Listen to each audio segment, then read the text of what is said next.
Ce spiritualiste camerounais dévoile les secrets du talit et du chauffard qu'utilisent certains faux chrétiens et faux hommes de Dieu. Suivez jusqu'à la fin pour tout comprendre. Le talit, dans la Bible n'existe pas. On parle de chant de prière. Et il n'y a pas que les chrétiens. La chant de prière est utilisée par les musulmans, il est utilisé par l'église orthodoxe, il est utilisé par les coptes, il est utilisé... la chant de prière est utilisée par beaucoup, de congrégations religieuses. Voilà. Maintenant, est-ce que les chrétiens, entre guillemets, devraient utiliser? Je ne sais pas. Ouais.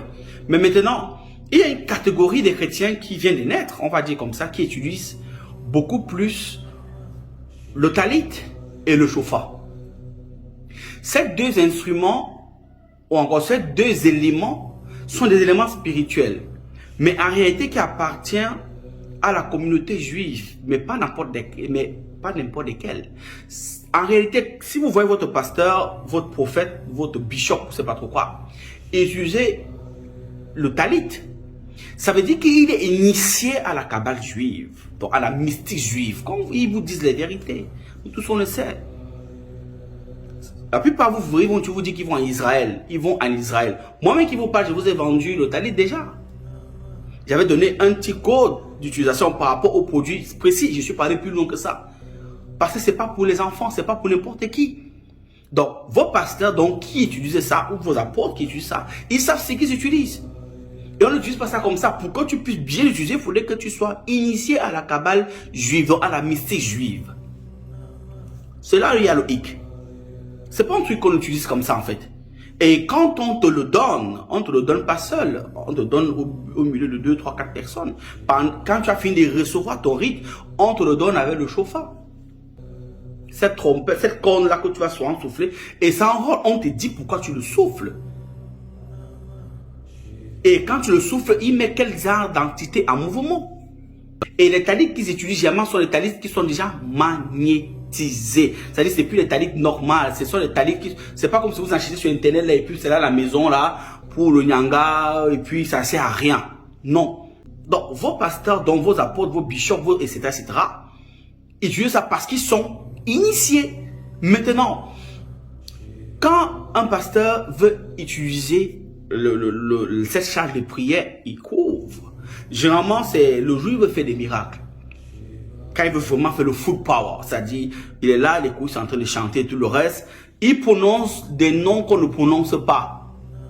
Tous ceux qui sont initiés à Kabbale, je sais de quoi je parle, ils prononcent des noms cachés qu'on ne prononce pas pour activer. Il y a une série comme ça de 9 noms qu'on ne prononce pas. Les noms là varient en fonction de chaque pasteur. C'est comme ça. Il prononce donc maintenant, ça active donc maintenant parce que c'est d'abord couvert sur la tête. Et puis maintenant il va parler en forme de grossolali. Je veux déclarer maintenant, je veux déclarer miracle ce jour, que l'ange de la gloire s'attire, que l'ange de la miséricorde. En fait, là il a déjà activé les anges planétaires par le son de la glossolali. Parce que dans la glossolali, il vient introduire un code qui active les anges planétaires. Ou alors les 52 ou les 72 génies de la Kabbale. Bam, ils sont en activité. Il n'a qu'à donner l'ordre, ils exécutent. Voilà comment ça fonctionne. Il peut même prendre, comme vous voyez dans cette vidéo par exemple. My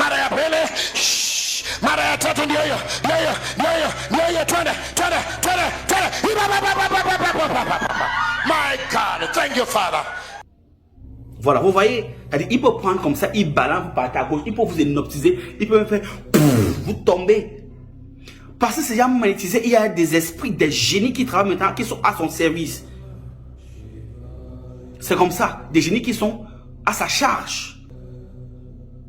D'où quand il est là, il prononce son nom caché là, ensuite il salue les génies gardiens de son assemblée, parce que chaque pasteur a des génies, ceux qui sont initiés là, des génies qui gardent leur assemblée. On les appelle les esprits gardiens. Jamais ils appellent ça les anges. Vous savez, parmi vous, vous allez souvent dire que je veux prophétiser. Je veux prophétiser ce soir. Je veux prophétiser. L'ange de la prophétie s'enclenche. Je veux déclarer. Je vois un N. Je vois un A. Je vois un ceci. Je vois un ceci. C'est l'ange, là ça devient la divination. C'est l'ange qui lui dit, voilà c'est comme ça, comme ça, comme ça. Il part en énigme, lui maintenant il traduit, il vous dit, et tu te reconnais dedans pour de vrai. C'est-à-dire, c'est la première fois que tu es dans l'assemblée, il peut dire, il y a quelqu'un ici qui veut un travail, qui a été renvoyé comme ça, voilà, tu es suppliqué. Je suis venu ça qui lui a dit, en fait, c'est l'ange qui lui a dit, parce qu'ils sont en corrélation avec les esprits des carrefours, avec les esprits planétaires, les esprits de l'air. C'est comme ça que ça se passe. Donc il sait ce qu'il fait en fait. Le chauffeur par contre, lui, il active uniquement les esprits, il active uniquement les principautés et les esprits du premier, deuxième, troisième ciel. Quand il souffle là, ce peut dire venez.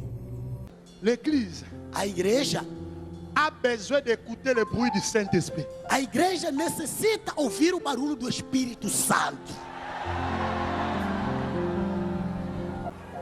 Les disciples ont besoin d'écouter le bruit du Saint-Esprit. Écoutez, Escuta, il y a quelque chose há uma coisa qui va se passer. que vai passar. Je vais transmettre l'onction Estou a colocar uma unção dans ces chauffards.